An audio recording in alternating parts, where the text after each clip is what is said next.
to trade all the days from this day to that for one chance, just one chance, to come back here and tell our enemies that they may take our lives, but they'll never take our freedom!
To Anti-Tyranny News Radio here on UCY.TV. Thank you for joining me this evening.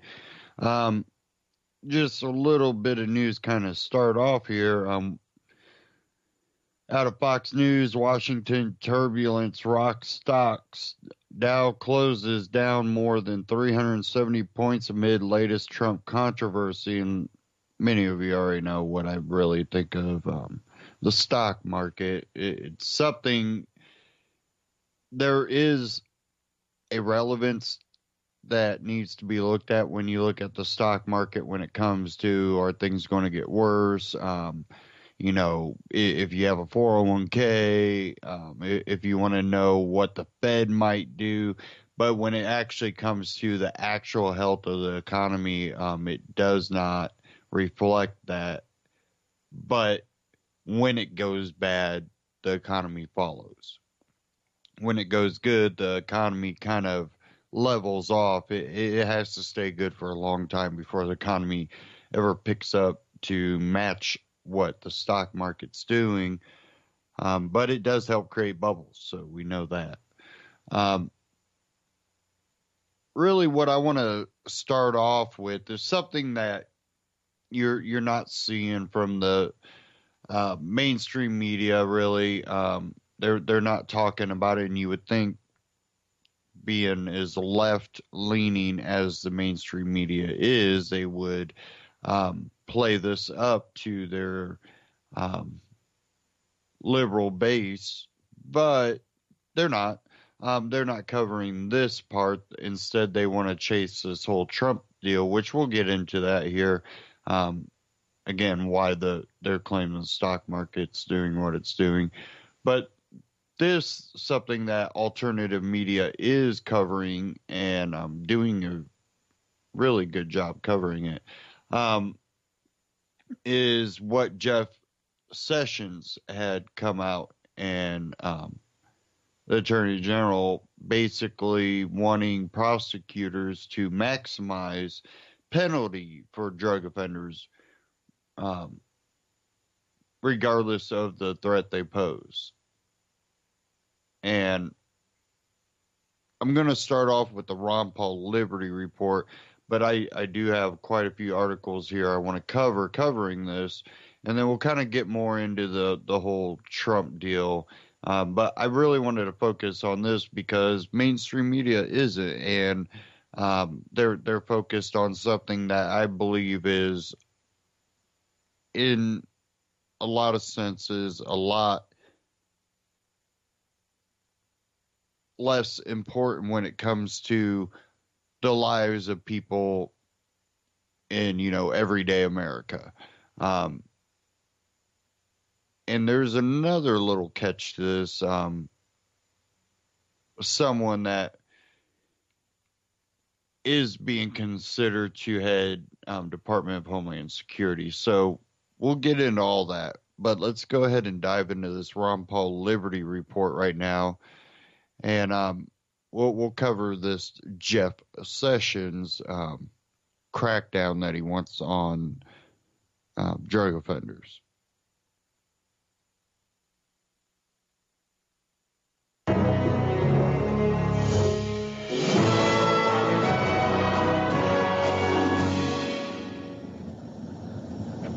Hello, everybody, and thank you for tuning in to the Liberty Report.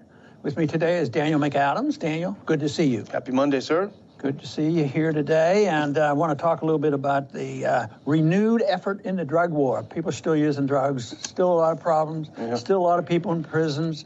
There's still a lot of addiction. Society is sick. So what we need is an authoritarian approach to this.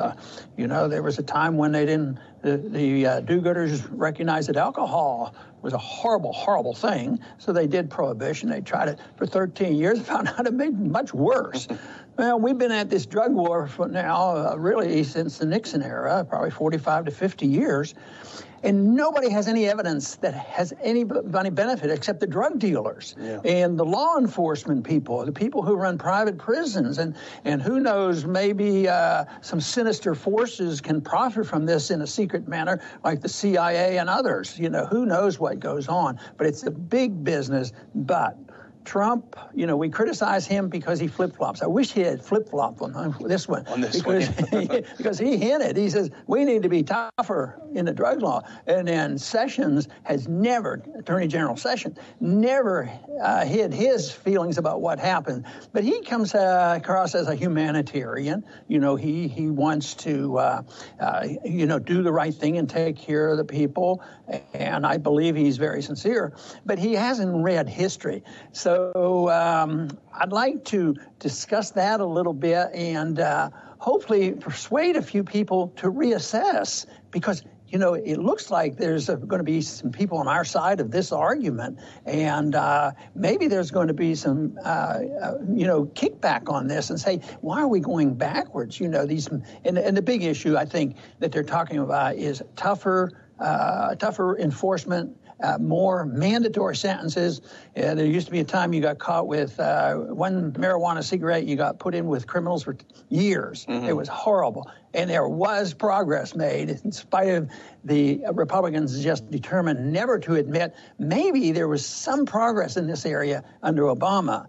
And there was less of that. And but here we are today, stepping back, from an approach of allowing states to make decisions, nullification. I saw it as a positive thing. Unfortunately, I'm a little discouraged right now. Hopefully, we can persuade others to join us in this effort. And, there wasn't a lot to cheer about in the Obama administration. We picked out quite a few things that he did pretty well. This was one of them. He directed Attorney General Eric Holder to consider the mandatory minimum problem when looking at how to sentence people for drug offenses. If having a certain amount would trigger a mandatory minimum of say 20 years or something, then you might not mention that in the indictment or what have you. So this is what on Friday. Attorney General Jeff Sessions sent a memo out to federal prosecutors saying that they should discard this and go back to pursuing the most severe penalties allowed, even if it triggers big mandatory minimums. Right. In many ways, there's some similarities to what they tried in the 20s and early 30s, try to mold social policy and trying to get people who are doing things voluntarily and prohibit that type of activity. It didn't take as long as this one has taken, but I want to read just a little quote from the justification for having prohibition of alcohol, all the wonderful things that it would do. And there was a big effort. It had gone on for decades. Alcohol wasn't social behavior. It was alcohol was the monster. And it goes like this. This was called the Noble Experiment. It was an experiment that failed. Was undertaken to reduce crime and corruption. That's good. Solve social problems. That's good. Reduce the tax burden. That's good. Created by prisons and poorhouses, and improve health and hygiene in America. The opposite happened. It was horrible, and it made no benefits. But now Sessions comes out, and he he has two reasons to talk about this, and this is more justice and morality. That he's going to do this. He's going to come down hard on for the sake of justice, even if somebody has done no harm, even if they're in their own house doing something that may be harmful to them. But just think of the social justice warriors if they use this principle. I mean, they think, just speaking out and using the wrong words is a crime. Yeah. So what happens when you get somebody in like that if they haven't committed an injury to somebody? But why is it that they never seem to learn from history? It was a total failure. There were more crimes, more prisoners, more cost. Price went up. Ultimately, there was no reduction in drinking alcohol. The alcohol became more dangerous, and it absolutely backfired. But two things I'd give them credit for back in that time. First thing is, they were so much locked in the past. They actually thought, well, this is big time. We need to change the Constitution to do this, and of course they don't do that now. They just go ahead and do it, and they don't have to worry about that. So I just can see no benefit from taking something like a person who becomes addicted. Today, addiction, the major part of addiction today is the fault of the medical profession. And there's more problems with prescription drugs than there are from street drugs. So, and then of course the danger of drugs being manufactured in a different way makes it more dangerous and more costly and more dangerous. And of course, the private prisons right now are on the side of all these laws. Well, we need more prisoners. Just because we have the most in the world, that doesn't mean we can't have more. So there's two things. One are the humanitarians who are going to save the world with false notions, and the other is the people who benefit, materialistically from this. And there's quite a few groups in that group. Yeah, and to get a sense of the magnitude of the problem of even the current drug situation, and it actually has decreased incarceration rate over the past couple of years since the Holder changes. But there's a site called Drug Sense, and they run this thing called the drug war clock, and it just constantly ticks and shows how much is spent, et cetera. And I took a look at it before the show, and people arrested for drug offenses thus far in 2017, 625,000 people. People arrested for cannabis this year so far, 322,000 people. Money spent so far in 2017 on the drug war, $15.3 billion. And I think that's just on the surface. I think, of course, as you've suggested, there are many other places where money's being spent on the drug war, too. Well, I mean, you can carry this to an ugly conclusion. What if any habit that people have that might be detrimental to their health, if it becomes the responsibility of the government? Can you imagine eating, drinking, exercising, what you read and what you do and what groups you associate with, which social justice warriors are interested in doing? So it is so absurd to think that they take care of this. Increases the violence. But what people can't seem to understand, especially more so on the conservative side of the political spectrum, is that people shouldn't be doing that. They shouldn't be smoking marijuana. Yeah, that's true. They shouldn't be doing that. And people shouldn't drink excessively. But they do not look at it that way. They look at it, they have this moral responsibility to make people better people within themselves. They don't draw a line. We now don't have national prohibition of drinking alcohol, but the laws are still very strict. And rightfully so. If you go out and drive a car and kill somebody or injure somebody, that is a serious, serious crime. You don't get excused. Oh, well, he's sick and he's addicted and doing this sort of thing. So they don't draw a line like that on smoking a marijuana cigarette, and true, the evidence keep mounting on the possibility, and we should be open to this, that marijuana could possibly help in health matters. But that's not for a single authoritarian official in Washington, D.C. to make this decision that, no, that's disproven. Science has settled it, So therefore, you're not going to be doing that. And it's the same thing can be said with alcohol. Alcohol's very, very dangerous. But I imagine there's been a lot of people who had a glass of wine in the evening for a long time, and it caused no harm to anybody. It's interesting. Steve Chapman, he's a commentator, and he had an interesting piece I was looking at earlier. He brought up the issue of the opioid problem, which, it's an epidemic. It's a terrible problem. I think some 30,000 people die every year for it. And he had an interesting point. He said that a lot of the problem that creates the opioid problem is the drug war, because a lot of these people could find themselves their pain treated using medical marijuana, but because it's still prohibited in, I guess now the minority of states, but still prohibited in a lot of states, these people are forced to go to the prescription opioids and even underground opioids, and they get addicted. He pointed out 30,000 die each year from opioids. Nobody dies from marijuana. So it's the drug war contributes to the problem that they blame on the drug. But also how this atmosphere has contributed to the abuse by the police, the militarization of the police, the SWAT teams, the no-knock breakdowns, going into the wrong houses. It goes on and on. That's been happening for a long time. And the surveillance that goes on, it's an excuse. Well, if these people are bad people, we got to catch them, so we better surveil them. It just goes on and on. And one thing that I have a personal resentment to, and that is when governments, agents break laws in order to get other people to do bad things, and we've mentioned this before, and that's the entrapment. Yeah. This whole idea of entrapment, taking vulnerable people, and maybe somebody is sick and using a drug or something, then using them to set them up. And also, I think they use the same thing, in the war on terrorism.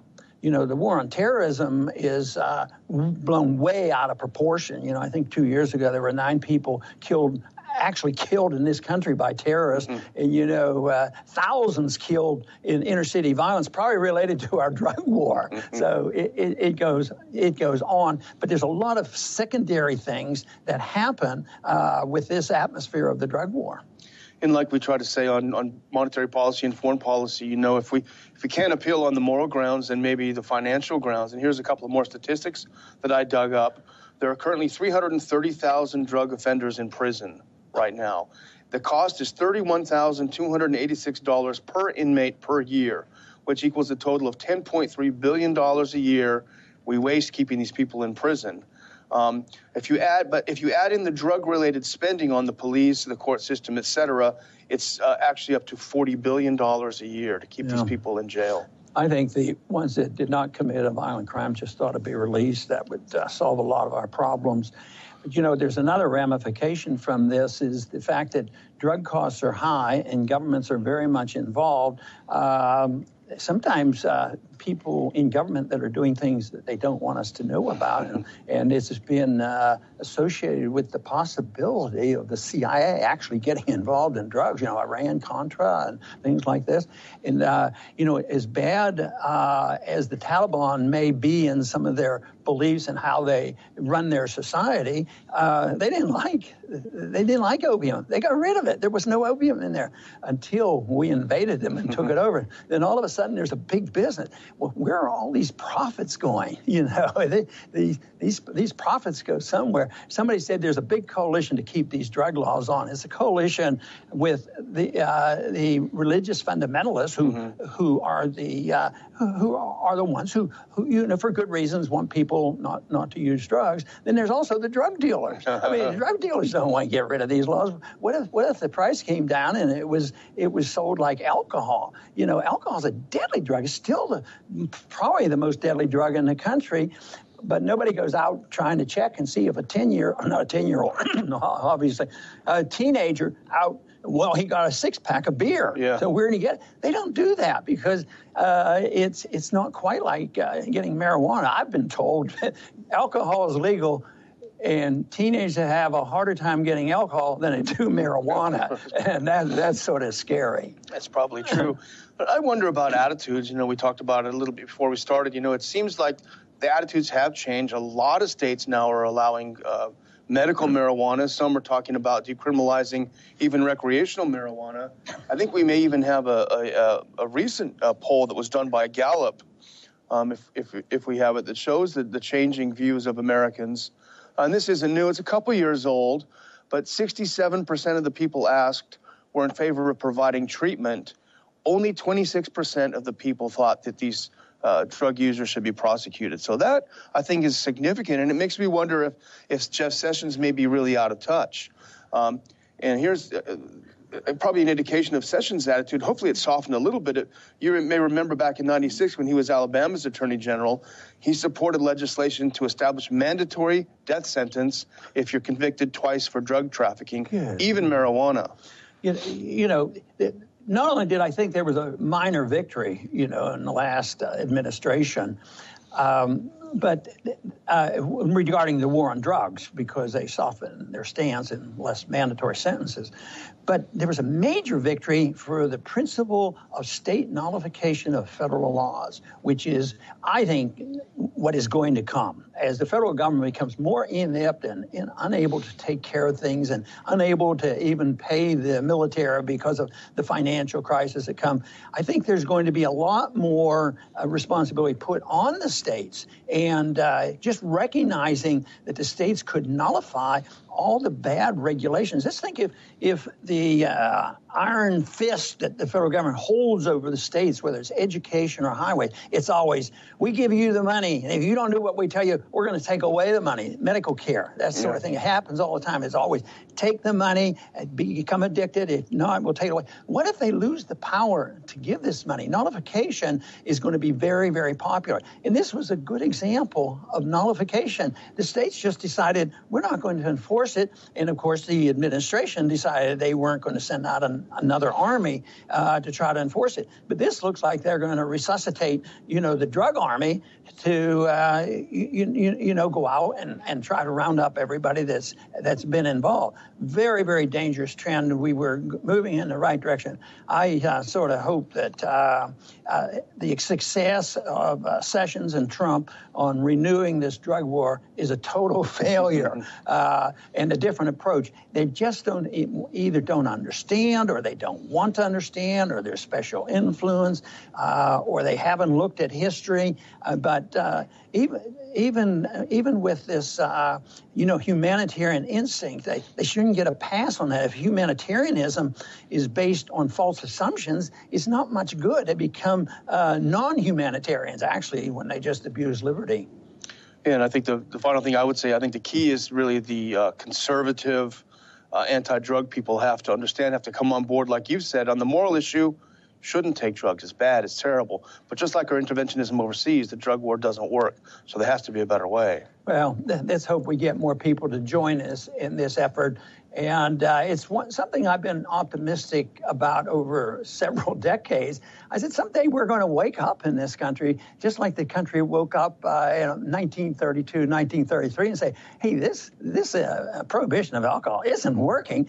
And they went back and changed the Constitution again. I wished what we could do now is have attention drawn to the Constitution. Just read it and find out that they don't have the authority to march around the country and tell people what they can smoke and drink and what they can do. Even if somebody wanted to do it, it's not a federal function to do this. So it is a shame. It's a mess. It is also a reflection of the culture that we live in. And society here invites this type of behavior. I think these drugs are just horrible for people. And the longer I was in medicine, and then the longer I study politics and all, the more I have become more anti-drug use, because I think the medical profession hasn't done a good job on it. There are times when they emphasize, the use of pain pills, and then people dying with cancer can't get pain pills. I mean, it's way out of control. It's personal responsibility that we have to have renewed. We have personal responsibility, and it's usually not meddled with, and that is when we talk about our spiritual life. And up until these recent years with the cultural Marxists, we were allowed to read and say and use words words and talk as much as we wanted. But it's been pretty traditional that governments, including the federal government, has been involved in being the protector of what we put in our bodies. And I think that's wrong. I think in a free society, you make up your own mind. And you need to learn your lesson yourself or your family or friends or somebody else, but not to say, well, the government will take care of me. I ran across things in medicine that really annoyed me, and that is the comfort level that doctors will put in with the FDA. Oh, the FDA approved this. Oh, wonderful. You go out and use the drug and people die from it. Then you're in a lawsuit. Why did you give them this horrible drug? And then this doesn't work. Personal choices should be what is used, and there will be mistakes, but nothing like it is when the government makes these mistakes, either through policies of the FDA or through the policy of law enforcement and wanting to take care of the people and making them better people and teaching their habit. Drinking is bad, smoking is bad, and we're going to enforce those laws. We need the American people to wake up and say, we've had enough of this federal government authoritarianism telling us what to do in every minute of our lives, whether it's personal liberty, whether it's economic liberty, and also expanding that to assuming we have the right and the authority to go around the world and tell other people what to do. So I think we have a long way to go, but the basic principle of liberty, of minding our own business and acting responsibly and never create violence or cause harm, would go a long way to solving our problem. And that's what the libertarian message is all about. And it's becoming more appropriate every day because the system we have today is totally failing. Just look at the failure of the drug war. It's failing. That's an authoritarian approach. That is why we need to look at the cause, and the personal responsibility comes with the understanding what personal liberty is all about. I want to thank everybody for tuning in today to the Liberty Report. Please come back soon.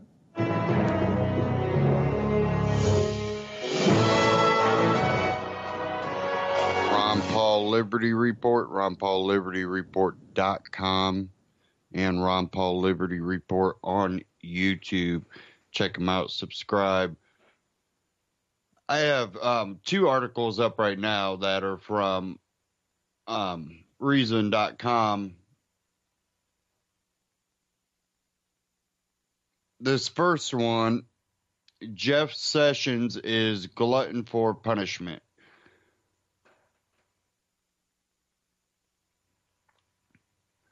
Says here, as a senator, Jeff Sessions helped kill bipartisan legislation that would have made federal drug penalties less mindlessly draconian. As Attorney General, he seems determined to make those penalties as disproportionate as possible, instructing federal prosecutors to pursue the most serious probable charges without regard to culpability or dangerousness. That policy, announced in a memo last week, reverses a Justice Department initiative that sought to spare low-level nonviolent drug offenders the 5 to 10 and 20-year minimum sentences that are supposedly aimed at ringleaders and kingpins. The shift signals a return to unfair, ineffective drug policies that have been rightly repudiated by politicians across the political spectrum. The current mandatory minimums sentences for drug offenses, which Congress enacted during the Just Say No era that Sessions remembers fondly, are tied to drug weight, which is often a poor indicator of a defendant's role in a criminal organization or the danger he poses. Crafted purportedly for sharks, mandatory minimums catch lots of minnows, notes Families Against Mandatory Minimums, which points out that 93% of individuals who receive mandatory minimum sentences play no leadership role in their offense. In 2013, Attorney General Eric Holder tried to ameliorate this injustice by urging federal prosecutors to omit drug weight from charges against nonviolent offenders who did not have leadership roles, significant criminal histories, or significant ties to large-scale drug trafficking organizations. Largely thanks to that policy, the share of federal drug offenders facing mandatory minimums fell from 62% in fiscal year 2013 to less than 45% in fiscal year 2016. The upshot of that trend was substantially shorter prison sentences for thousands of minor drug offenders. During this same period, the bloated, overcapacity federal prison population, which grew steadily from 1980 through 2013, began to shrink. Although that change had more to do with shorter crack cocaine sentences than Congress approved in 2010. How does Sessions, who supported the 2010 reforms, justify his belief that Holder went too easy on drug offenders? Drugs and crime go hand in hand, he told a police group in New York City last Friday. Drug trafficking is an inherent violent business. Hold on. No, illegal drugs. So when you make something illegal, it inherently puts it into a black market, which inherently becomes violent. So who's making it illegal? Oh, the government. So no, I'm not going to ask the government to solve the problem they create. There is nothing inherently violent about the sale of psychoactive substances, as a trip to your local liquor store will confirm. Drug trafficking is violent only because the government makes it so. By creating a black market, pretty much what I just said, in which there are no legal ways to resolve disputes. In any case, the observation that drug offenders are sometimes violent does not justify the assumption that any given defendant is. Holder's policy made sensible distinctions that Sessions pretends do not exist.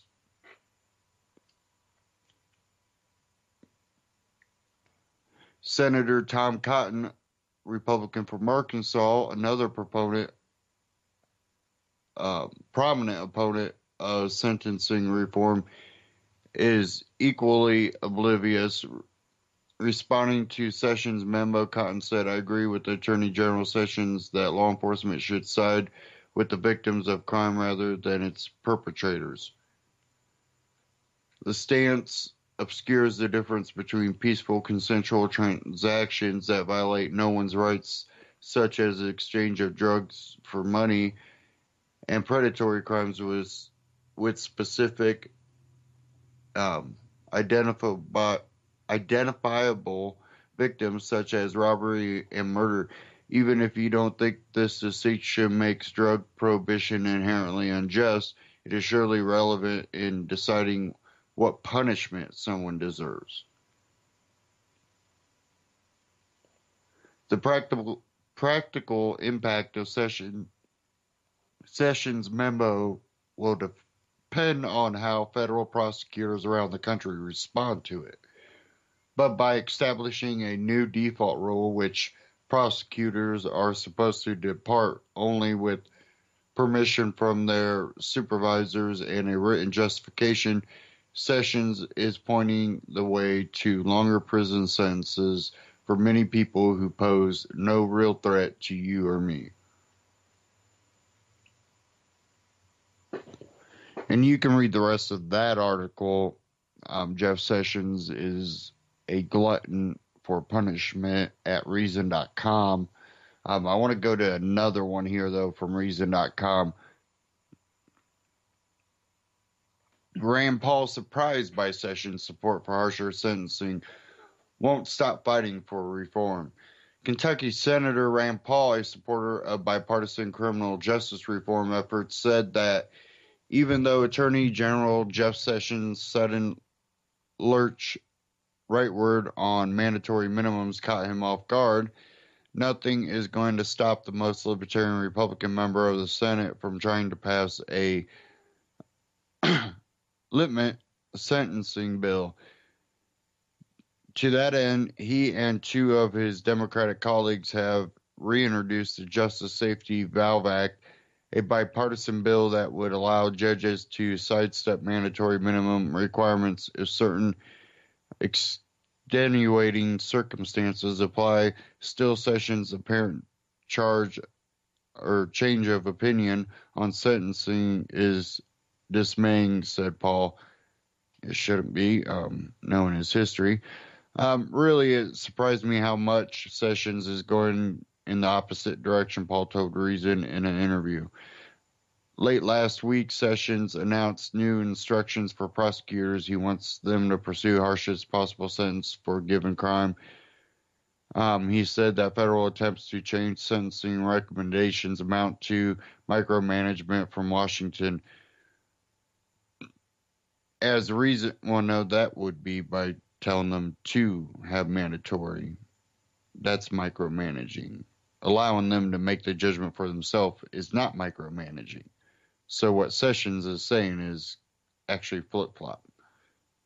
He says by saying, you don't have to go by the, mandatory minimums and maximums. You can go by what you believe. That would be going, we're not going to micromanage it anymore. You do what you believe is right. But when he comes in, says here, last week, Sessions announced new instructions for prosecutors. He wants them to pursue the harshest possible sentence for a given crime. He said that federal attempts to change sentencing recommendations amount to micromanagement from Washington. No, the recommendations are your micromanagement. But it says here, as Reason's Matt Welch reported earlier, this came as a profound disappointment to Paul, who believes mandatory minimum sentences prevent judges and juries from exercising leniency in cases that merit it.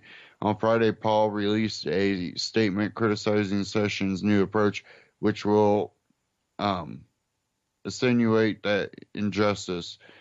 According to Paul, Paul voted to confirm Sessions as Attorney General in part because he thought he had extracted certain guarantees from the former Alabama senator that Sessions did not believe the president had the legal authority to authorize drone strikes against American non-combatants on U.S.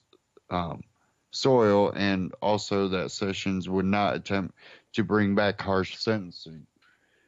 When asked if Paul would attempt to talk to the administration about harsh sentencing and dissuade Sessions from his new course, the senator explained that he believes the best option is the legislative one. Paul and Democratic Senators Patrick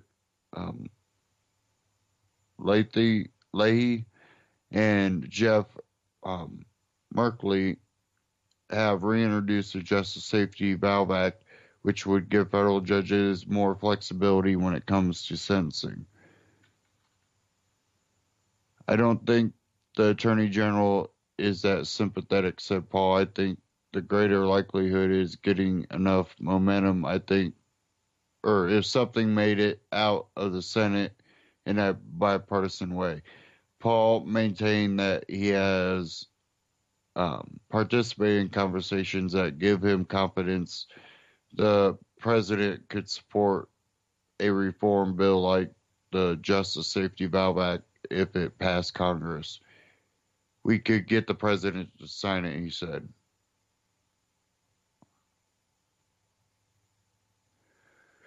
In an op-ed for CNN, Paul wrote, I urge the Attorney General to reconsider his recent action, but even more importantly, I urge my colleagues to consider bipartisan legislation to fix this problem in the law where it should be handled.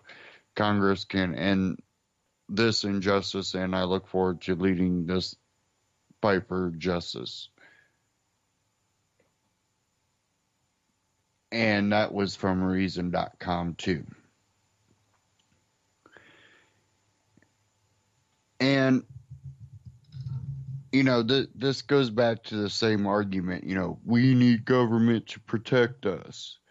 And, if you look at the amount of laws that we put in the books since the founding of this country, and, these laws were supposed to stop drug use, stop murder, stop, rape and robbery. and assaults, and it was supposed to resolve disputes. And after hundreds of years of laws after laws after laws, the main argument I always bring up: have we stopped or almost stopped rape, assault, theft, murder, drug use? And people are like, no, all those are still pretty relevant today. In some cases, more relevant than in the past when there were fewer laws. So then my other question usually is, well, the next question is, well, if government doesn't solve these, has government in any way contributed to rape or murder or assault or theft, robbery, and have they had the same repercussions that would come for you or me if, we committed any of those crimes? Okay, they have contributed to that. And no, they don't receive the same, consequences the majority of the time.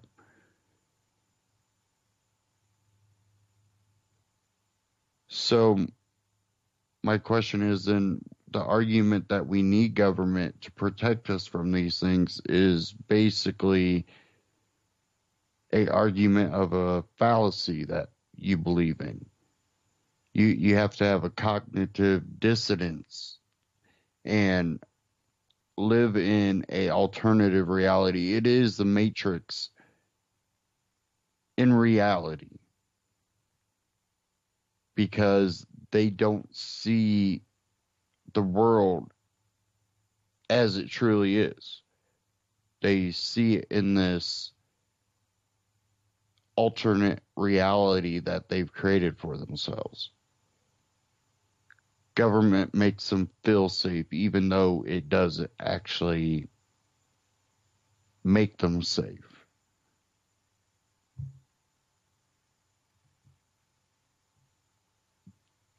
People will believe government should, be a part of healthcare, even though history has shown government has a lot of times made people sick intentionally. For the greater good, for the greater good. But we don't really see the benefits of that.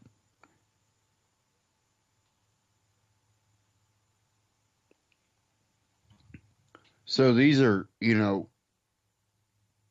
legitimate questions that we should be bringing up more.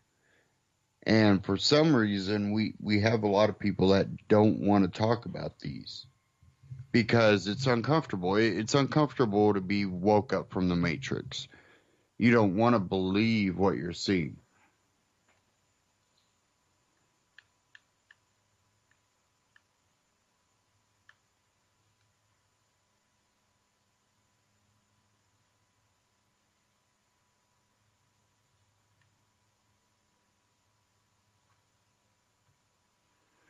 Okay, now I want to move on to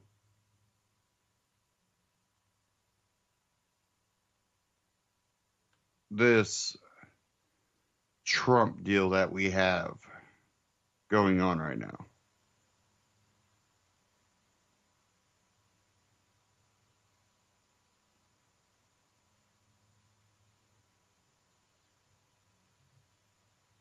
Give me a second here. I'm trying to...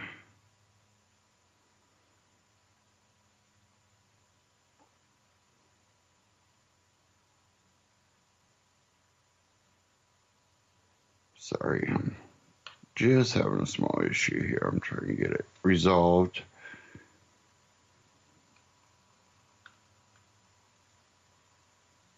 My internet signal dropped off. Hopefully I don't lose my connection with the network. Okay, now it's going again. Every once in a while.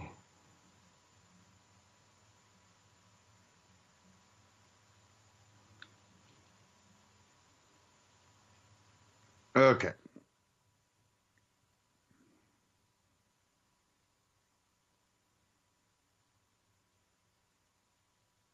I'm going to play this clip here.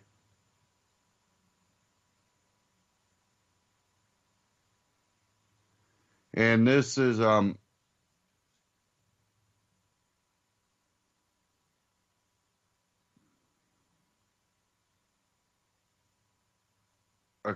there we go. Sorry.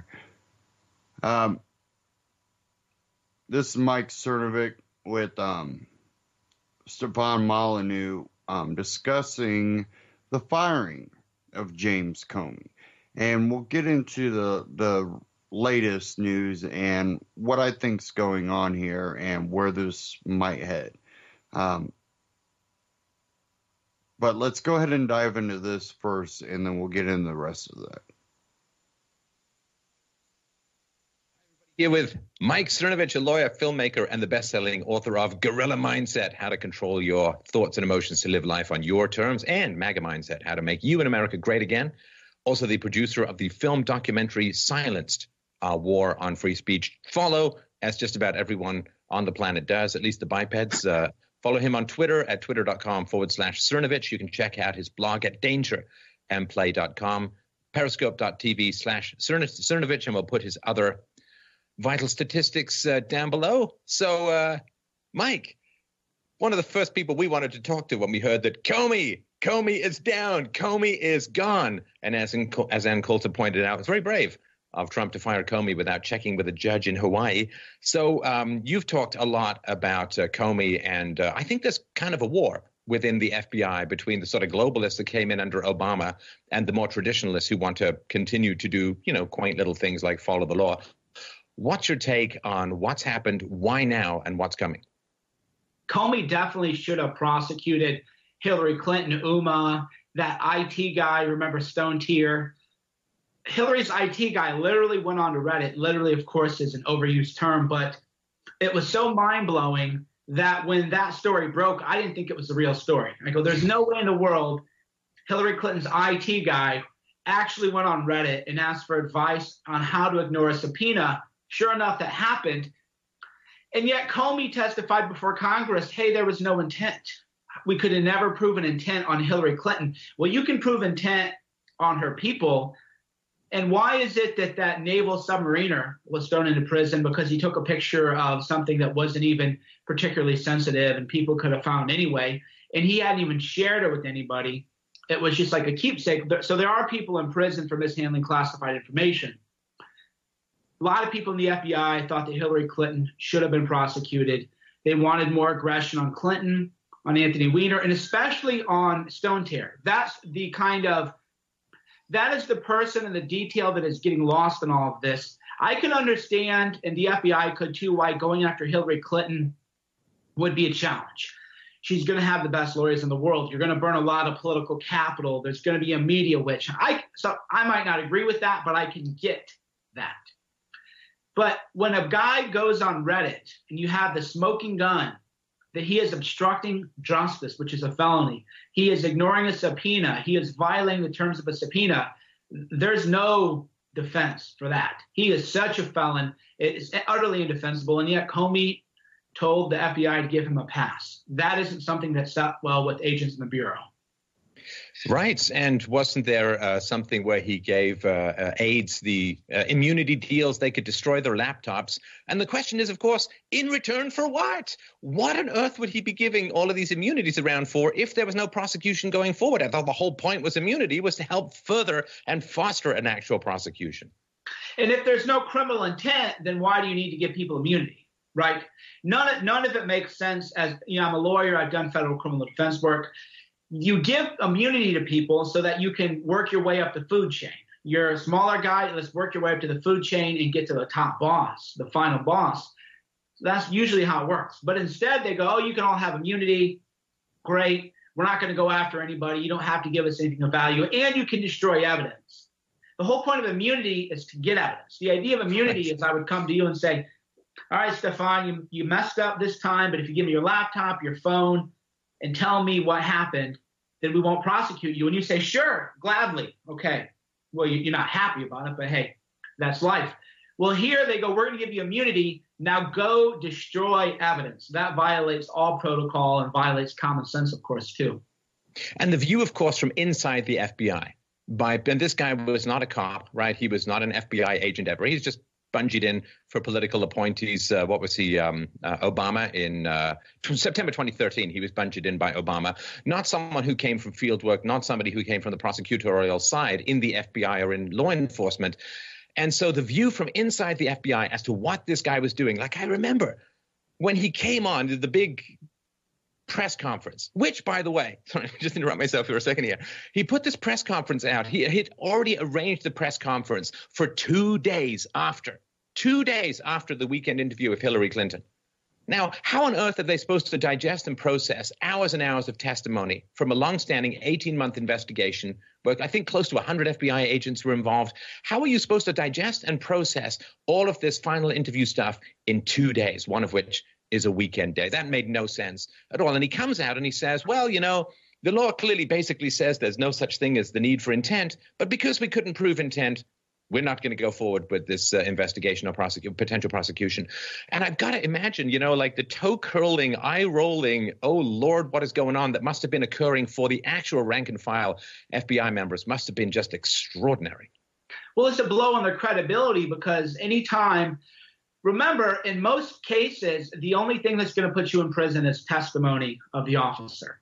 The vast majority of the time, there's no smoking gun, there's investigation. Every agent who's trying to prosecute somebody now is going to be viewed more skeptically by a large swath of the country who watched Hillary Clinton get a free ride. And, of course, the Comey conference on Hillary Clinton was interesting because he said, well, there was no intent. You don't have to have intent to break the law. You have to have intent to commit the act. Whether or not you knew that act was a crime has nothing to do with anything. And that's the mistake is if I intend to go punch a guy in the face, even if I didn't know that that would be battery and that would be a crime, it doesn't matter if you have intent to break the law. Did I have the intent to throw the punch? Yes. Okay. Hillary Clinton had the intent to destroy classified information, to hide classified information, to send classified information to Uma, who then gave it to Anthony Weiner, who's a pedophile and has child pornography on his computer. And then, of course, Uma claimed that she and Weiner were getting divorced. And as I reported way back when, that was actually a hoax. They were never divorced. They never even separated. They were seen together in San Diego. There's a web of lies around these people. And everybody knows that everything that they do is dishonest. And there was no justification for Comey to give a pass to Hillary, and certainly not to people like her IT guy who obstructed justice. So here's the funny thing that's going on right now when you see this sort of twisty-turny, Mobius strip, non-integrity, spinelessness of the Democrats. Because, of course, they loved Comey for a while. They liked him, and then they didn't like him when he started investigating Hillary. Then they liked him when he wasn't going to prosecute, and then they disliked him when he sent that letter to Congress saying they're reopening the prosecution. And it was at that point, of course, when the seeds were sown of that story, that it was that letter that cost Hillary Clinton the presidency, which is not the case. Her numbers were tanking even before that. But it didn't allow her perhaps to recover from her downward swing, but it was not, I think, directly what cost her the presidency. So he was disliked then. And a lot of the people who are now saying, oh, he should stay, he's got to continue his investigations. A lot of the people back then, I'm thinking of Bernie Sanders in particular and Chuck Schumer and all these people who now say, oh, you know, we got to keep this guy on. They had no confidence in the guy. They actually specifically said, with no confidence in the guy, he should be gone, done and dusted. So they really disliked him until Trump got in. And then they needed him, I think, to continue this whole Russia collusion narrative, which is a way that they got to continue to harass the Trump administration and to create an excuse as to why their failed campaign and failed candidate bit the dust so bad. Exactly. And now he's a martyr again. It's amazing. It's amazing you can watch the dishonesty of the media in real time. First, he's a terrible guy. Chuck Schumer, for example, claimed that he could not be allowed to stay in the FBI. So Trump is actually at the White House. They're handing out that quote from Schumer where he said that Comey shouldn't remain the director. And now suddenly this is a constitutional crisis. Wait a minute. We went from Comey should be removed. He's not qualified. Well, he is removed. Well, now that Trump removed him, it's a constitutional crisis. It shows you how utterly duplicitous these people are. Right. Now, James Clapper confirmed just on Monday there was no evidence of collusion between Russia and Trump. And I wonder, Mike, if that freed the administration to make some of this decision. Because, of course, if there was all of this stuff swirling around as there had been, it feels like I'm stuck in this broken record time warp of Groundhog Day. It's like Russia, collusion, Flynn, Russia, collusion, Flynn. And when Clapper confirmed that there was no evidence of collusion, and Trump mentions this, and we'll get into the letter in a second, I wonder if that freed them to make more of a move on Comey now. It did. It definitely did. But I think that they're starting to see the media is going to lie anyway. So who cares? The narrative, regardless of what is said, is going to be Russia, special prosecutor. We need a special prosecutor, Russia, collusion. I've been accused of being an agent. Jack Posobiec has. Just everybody now is being Russian bots. Oh, my God. If a hashtag trends now, it's because of Russian bots. I read an article today in one of Canadia's leading newspapers, which they never interviewed me for, by the way, about Ezra Levant of Rebel. And I tweeted out April 13th, met with Ezra, haven't been this impressed with anybody in a long time. Wow, this guy, big things coming. And they talked about as if this was some ominous tweet, instead of me just saying, yeah, no, the article is hilarious. I'll send it to you later. They talked about this spooky tweet that I sent when really it's just, no, I met a guy. We had coffee at a coffee bean. I was impressed with him. I think he's going to do great things. The end. And then they try to tie that into a conspiracy about the Macron links. Well, I met with Ezra, and then Jack is at Rebel, and then the Macron links happens. Russia, Rebel Media, Cernovich, Web of Lies. It really does, not to make light of mental illness because I've known people with it. It does remind you, though, of the schizophrenic in the movie with the thumbnails, right? Or the A Beautiful Mind, yeah. They always have this scene where you think the guy is just maybe a little crazy and he leads you into his garage. Or like the girl who goes on a date with the guy and he seems to know a lot about her and he seems very attentive, right? Then you go back to his garage and there's like pictures of her when she was a baby and all of these lines and big heavy markers and thumbtacks and threads, and it just goes on and on and on. And that to me, I think is where the media's brain is these days. And I got to think, Mike, I mean, tell me what you think. Let me just go into an alternate universe that is really creepy for me. But if I was a Democrat, and if Comey has been protecting the Dems as much as I think he has, and as much as a lot of other people think he has, with this guy out of the way, I don't know. We're going to get Napolitano. We're going to get Clark. It could be a variety of other people coming in. Those guys are going to take the law and apply the law. If I was a Democrat, I'd be freaking out just a lot right now. Yeah, Susan Rice is freaking out. All of Hillary's people are freaking out. Uma is. Wiener's freaking out again because now it's on, right? Because remember, Susan Rice, she spied on essentially all of America illegally, criminally, and she goes, I didn't do it. And then the media gave her a pass. And then she got caught doing it. And then the media goes, oh, well, that was fine. That was normal and routine. Then she said she was going to testify in the Senate hearing. And then her lawyer last week sent a letter saying, no, I'm actually not going to testify before the Senate. She's shaken up right now. Right. So let's have a look at the letter itself. Now, one of the things, there's two things where I view the partisanship of this issue and just doing some research before we chatted, Mike. The first is, what picture of Comey do they use? Because, he's like from Central Casting cop guy, like flat-footed, he's got that square jaw and, all that stuff. So if they use one of the noble pictures of Comey, it's kind of bogus. But the second thing is, do they quote the first paragraph of what the letter Trump sent to Comey, right? So the letter goes, Dear Director Comey, I've received the attached letters from the Attorney General and Deputy Attorney General of the United States recommending your dismissal as the Director of the Federal Bureau of Investigation. I have accepted their recommendation and you are hereby terminated and removed from office effective immediately. So that's the first thing, because they say Trump fired him. It's like, well, no, he's Attorney General and Deputy Attorney General recommending your dismissal. That seems like kind of a vote of non-confidence right there. And a lot of places, a lot of mainstream media outlets, fake news, they're not quoting that paragraph. What they start with is, While I greatly appreciate you informing me on 3 separate occasions that I am not under investigation, I nevertheless concur with the judgment of the Department of Justice that you are not able to effectively lead the Bureau. It is essential that we find new leadership for the FBI that restores public trust and confidence in its vital law enforcement mission. That is a damning statement, saying that he's undermined, if not downright destroyed, the credibility. There's stuff in the letter saying, I don't know if the FBI ever is going to regain its credibility in these matters and in this issue. I mean, in the attached letters, I don't know if you've gone through them all, but man, I did not realize just how much frustration there was in law enforcement with Comey, and how many people, particularly as handling the Clinton matter, said it's exactly what rookie FBI agents are taught not to do. Yeah, and I read also, too, in Attorney General Jeff Sessions' letter, they were upset that Comey, and you can't do this. You can't just tell the Department of Justice you can't do this case, right? So it was a weird kind of turf war territory. It would be like me saying, you know, Stefan, you can't talk about this subject anymore. I'm just going to talk about it, right? That is how much sense it made for the director of the FBI to tell the Department of Justice, no, actually the investigation's closed because I said so. You can't do that.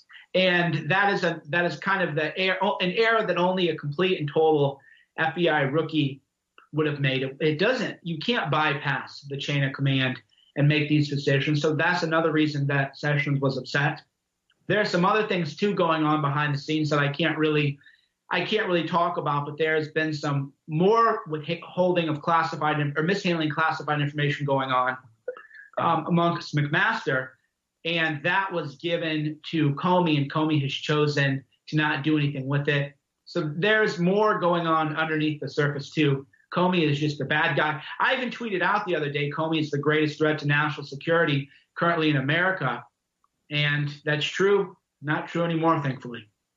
Well, of course, the precedent remains under the Clinton investigation that can be used to shield a lot of people who may be doing bad things with classified information. And that, I think, is a big problem as well.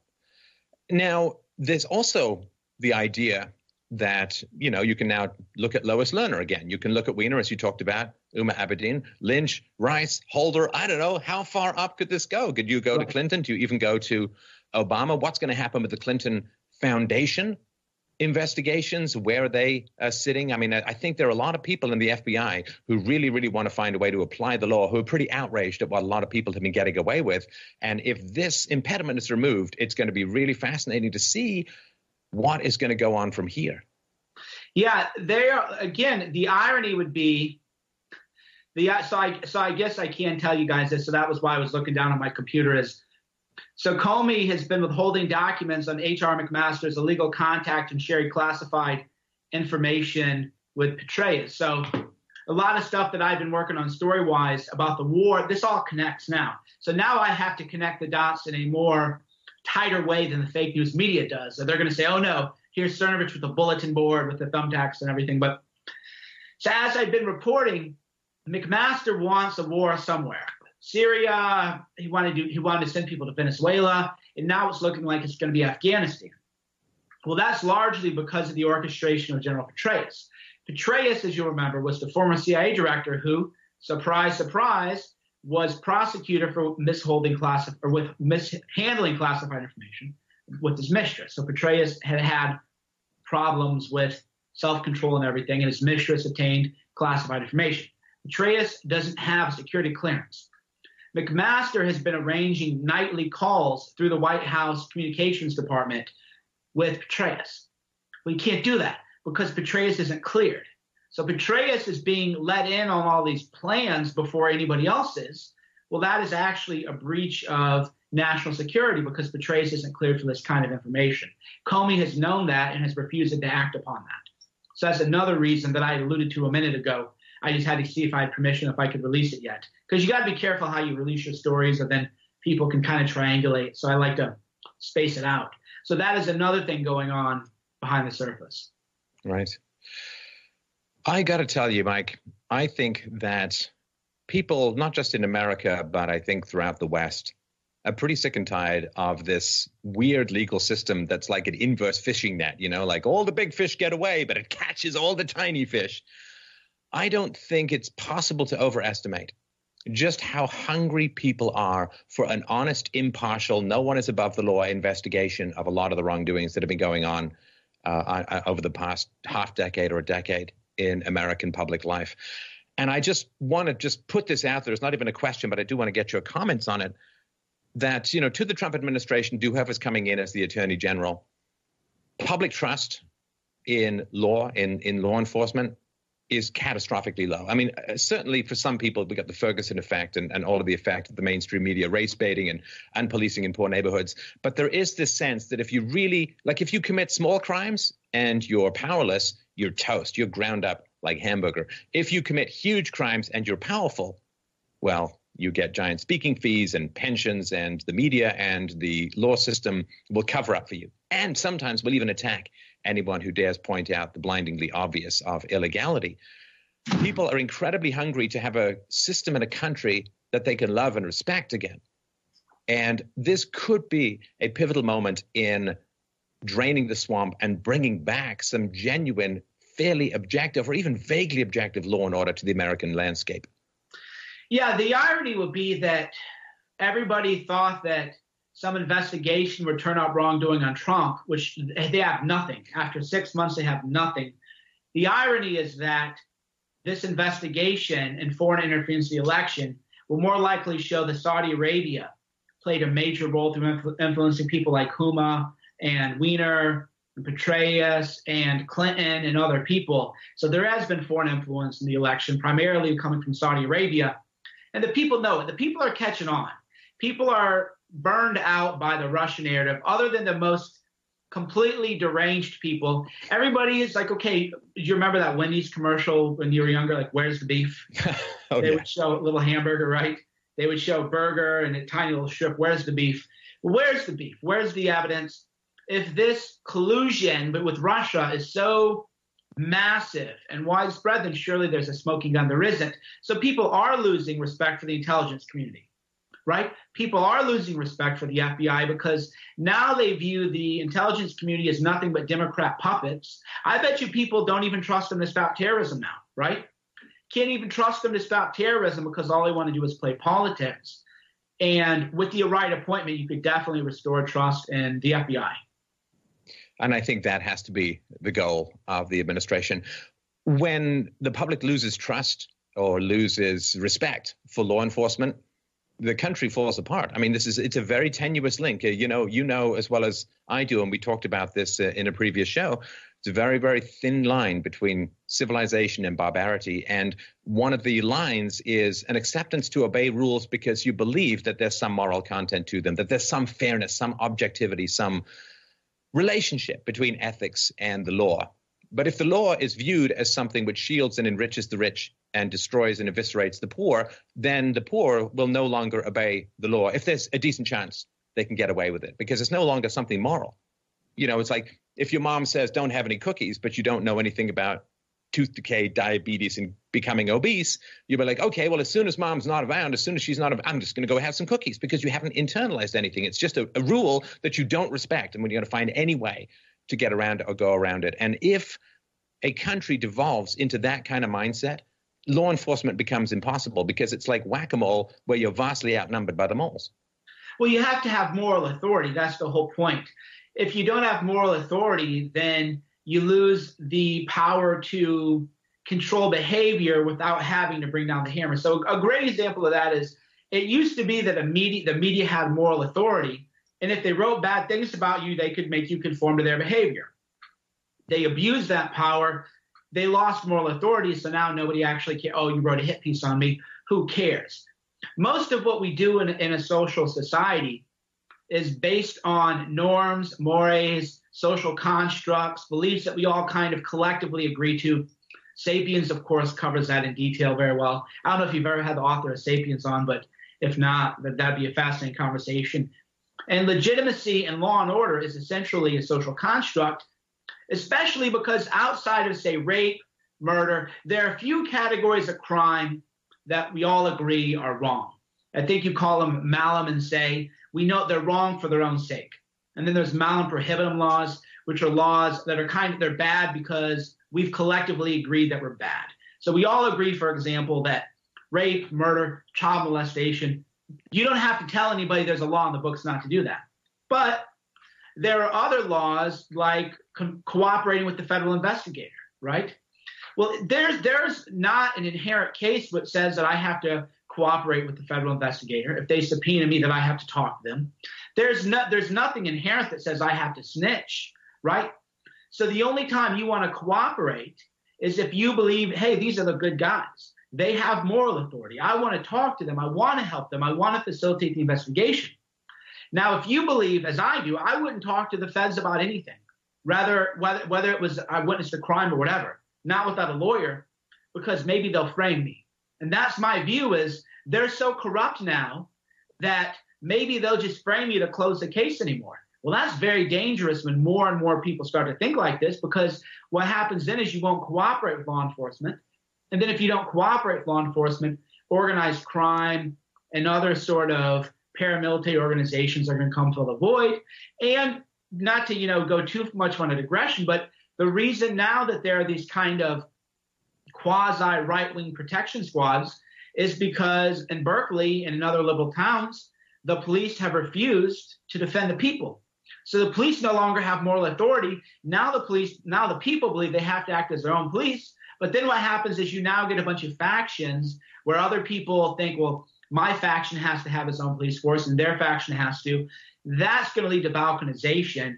And this is a big issue a lot of people aren't missing. And that is how you actually get to ethnic cleansing and other issues, because you get to the point now where we can't all agree the FBI is good. We might disagree with some investigations and we might not believe every agent is moral. But if we say, hey, man, I think the intelligence community actually wants terrorism to happen because they're evil people and I don't trust the FBI, that destroys the legitimacy of the government. And once you lose legitimacy, they are outnumbered.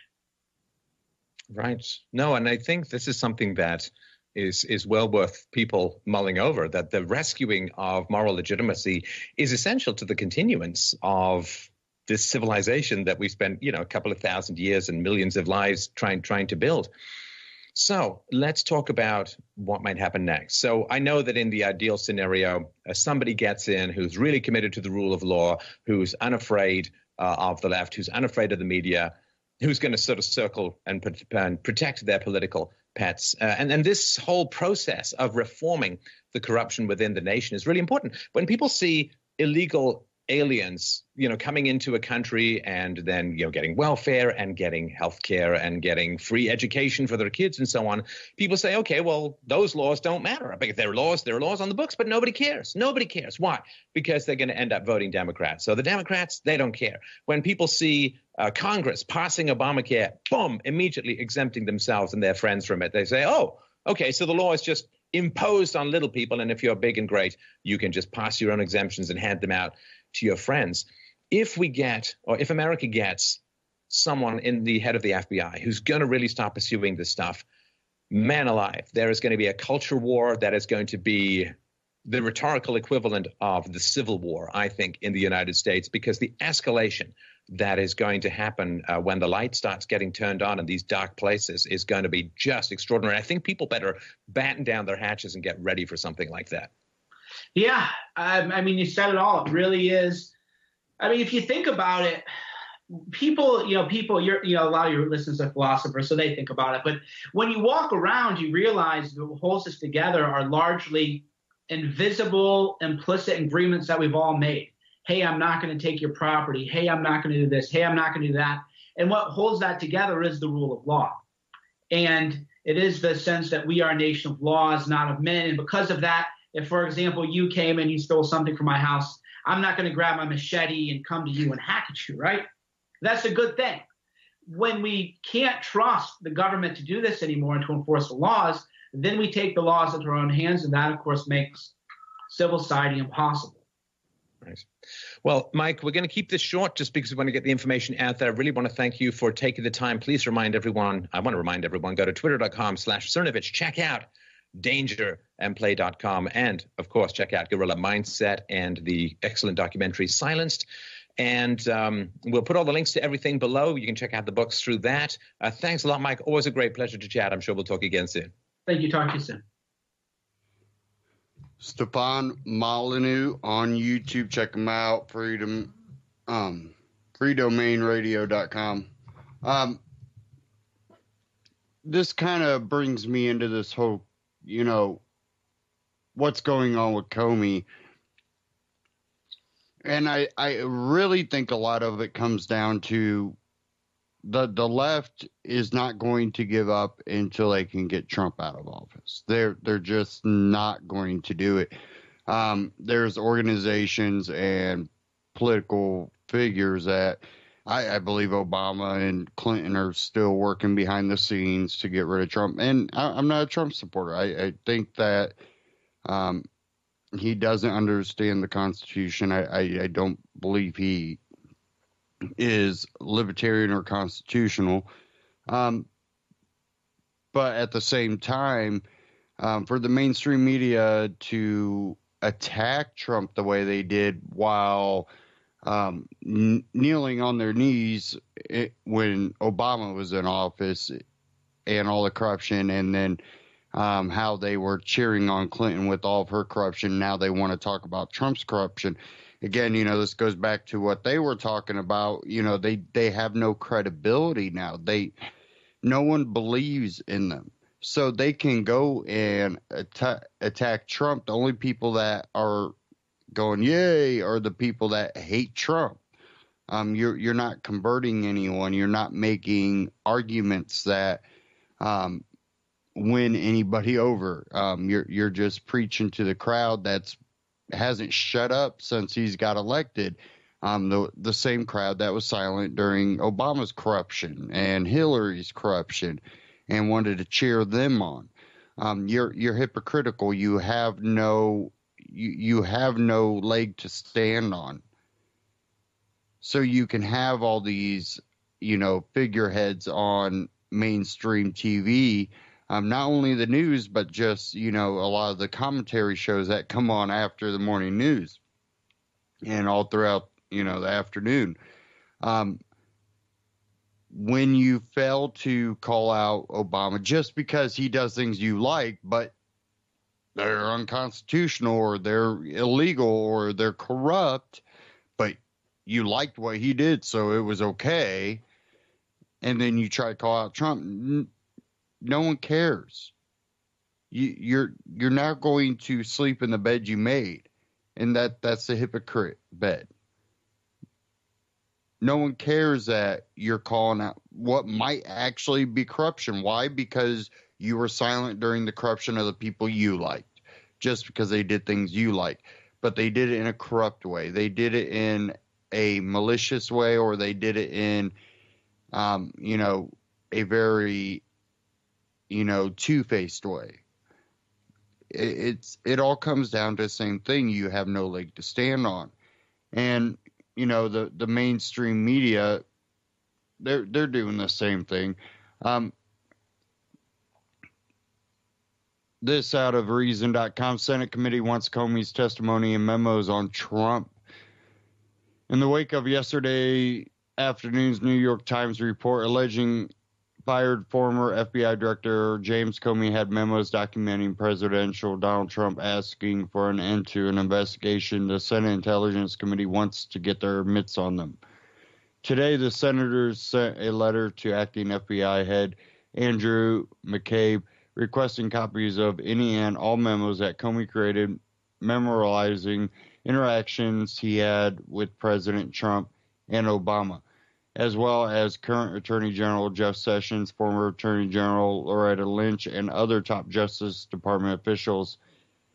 The letter is signed by Committee Chair Chuck Grassley, Republican, Iowa, Ranking Member Dianne Feinstein, Democrat for California, and Crime and Terrorism Subcommittee Chair Lindsey Graham, Republican, South Carolina, and Ranking Member Sheldon Whitehouse, Democrat from Rhode Island. They asked for the memos by May 24th.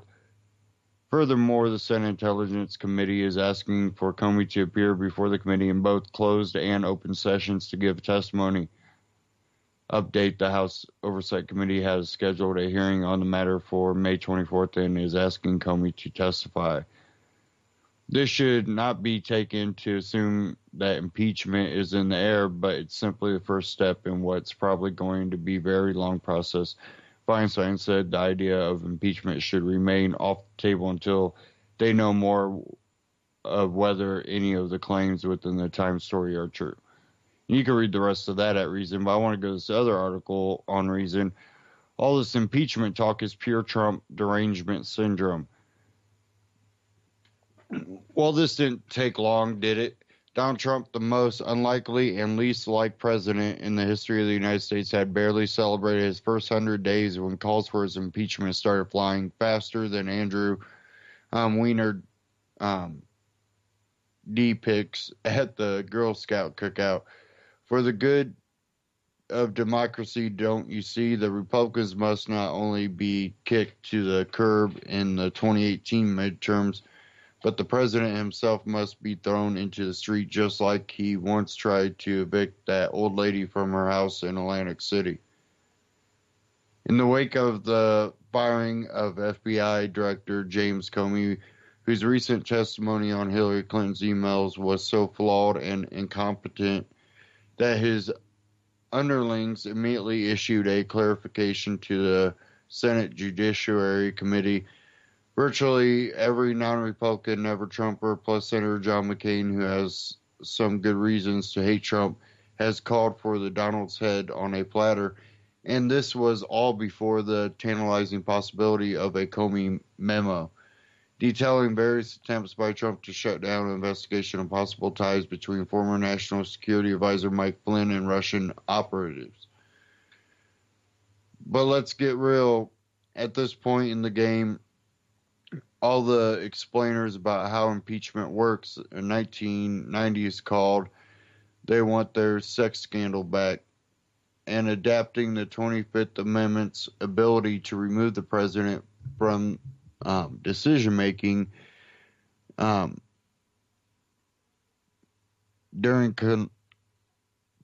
colonoscopies to the current crisis are evidence-free exercises in ideological masturbation.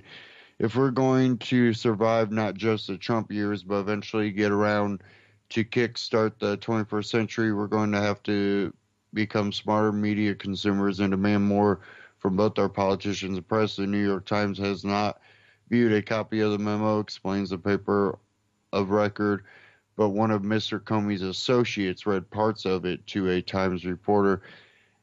As reasons, Scott Stackford had noted, that's what Joe Biden would call a big effing deal if it turns out to exist, and to be accurate, it's also a pretty big if at this point. But even before Comey's possibility paper trail documenting President Trump's demands, which may or may not actually rise to the level of impeachable offenses, came to light, his enemies were out in force.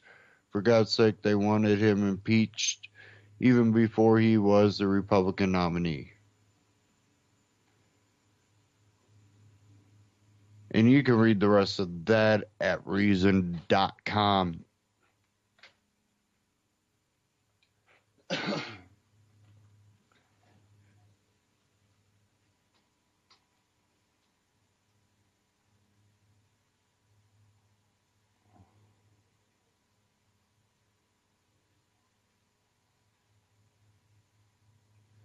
Now, we have all the speculation, and in the mainstream media is not treating it as speculation. They're treating it as fact. And already pushing the idea of impeachment before anything's known. You have Dianne Feinstein come out, go, oh, we should keep that open. She's saying that just to try to play, oh, I'm a neutral party, but in reality, she's already thinking about it. You know she is. You know most of the Democrats are. They've been thinking about it from the beginning. The Republicans that were never Trumpers have been thinking about it from the beginning. You think the Democrats aren't thinking about it?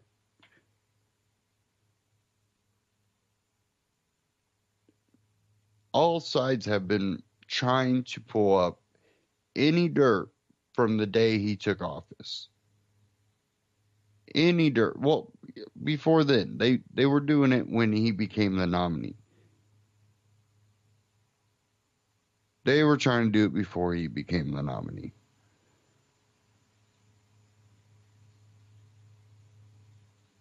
And what I see is they're just shaking every tree possible, trying to find anything that will allow them to impeach him.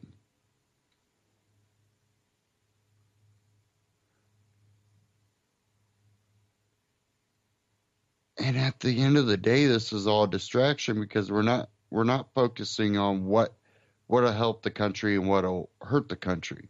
We're not talking about freedom. We're not talking about, the everyday citizen out there trying to make a living, trying to provide for their family. We're not talking about that. We're talking about a president that has done some stuff already that a lot of us don't agree with, but hasn't even done anywhere close to what Bush, Clinton, Bush, Obama, any of them did.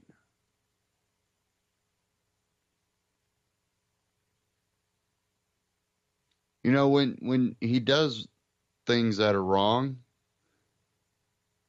it's okay to call him out. But when you go shaking every bush, when you didn't do that with Obama, why didn't you do that with Obama? Why weren't you shaking every bush with Obama? Anything that was ever brought up about Obama was automatically conspiracy theory. Any negative thing got lumped in with the birther movement or 9/11 or, it was automatic. Let's make it all a conspiracy theory.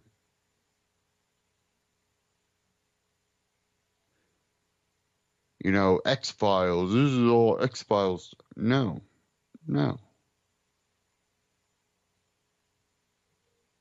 So the ability for them to take things that they don't have facts on and act like they do is kind of hypocritical. Oh, yeah. Hence why mainstream media is dying.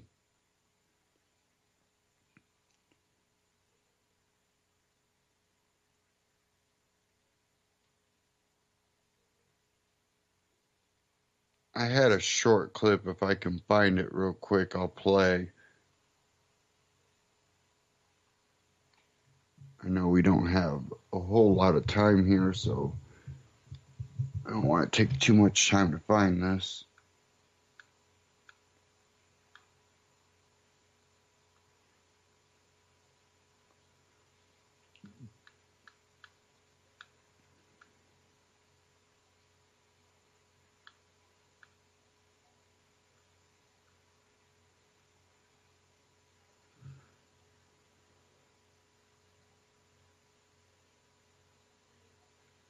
Sorry, guys, I'm just trying to get it up here.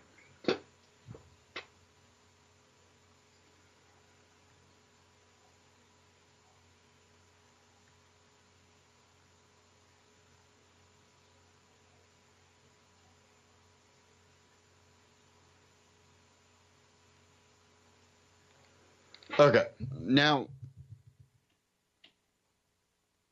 with everything going on, I still believe that Donald Trump comes from an authoritarian, type attitude. What I mean by that is he believes he knows what's right, and he doesn't have a understanding of the Constitution, a complete understanding. Either that or he don't care. But I believe he just, he believes he knows what the Constitution, means and is supposed to represent and supposed to uphold. But when it comes to exercising power, it's proof that he don't. And then, we got another story here.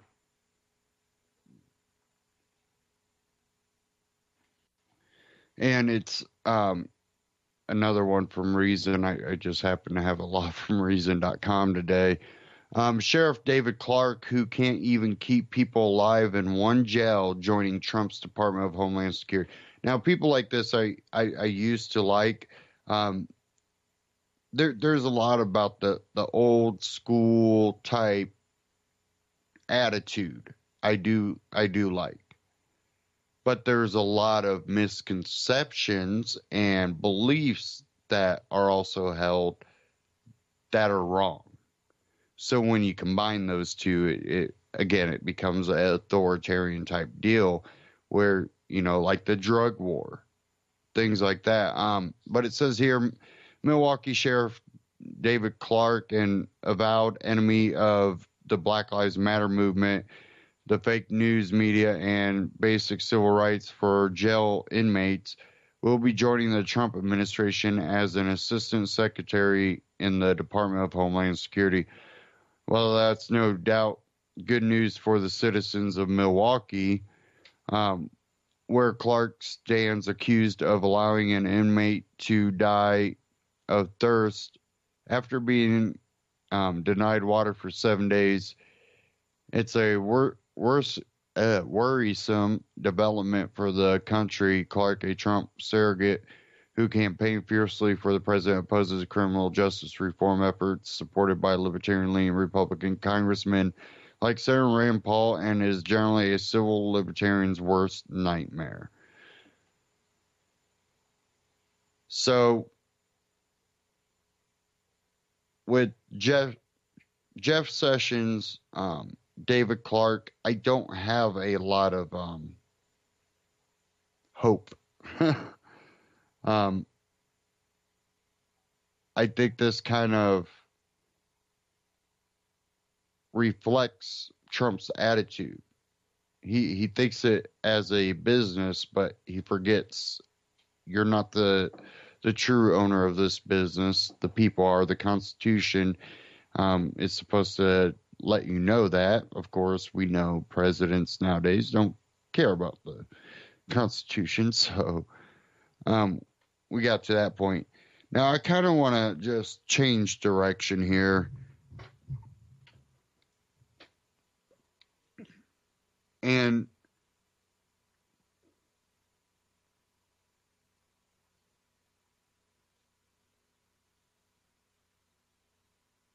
it's not really changing a whole lot of direction, but we'll go ahead and play this clip from We Are Change. Who did Donald Trump just align himself with and piss off major NATO ally?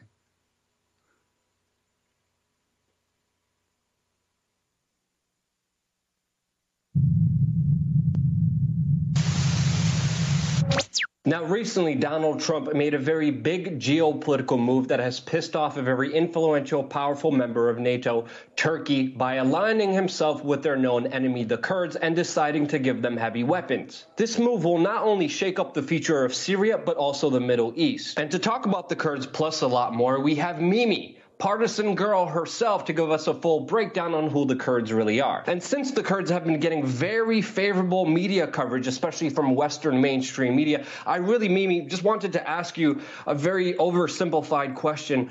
Are the Kurds good or bad? Thanks for the question. Well, basically, the Kurds are the only force in Syria that have experienced good press from all sides. Everywhere you look, you always see them having female soldiers. They're fighting ISIS. They're supposedly protecting Christians and other minorities. And, you always hear that as a result of all of this, Kurds deserve their own state. But the situation is actually far, far more complicated than this. While, the Kurds are not actually one bloc. They're not just one thing. Kurds are an ethnicity that is basically an Iranian ethnicity, which is majority Sunni Muslim. They have other smaller Shiite Muslims as well as some tiny minority of other religions. But some of the Kurds are actually fighting for ISIS. in fact, this might explain why a lot of the regions that are contain ISIS are also regions where there's Kurdish population. So Kurds are not just one bloc.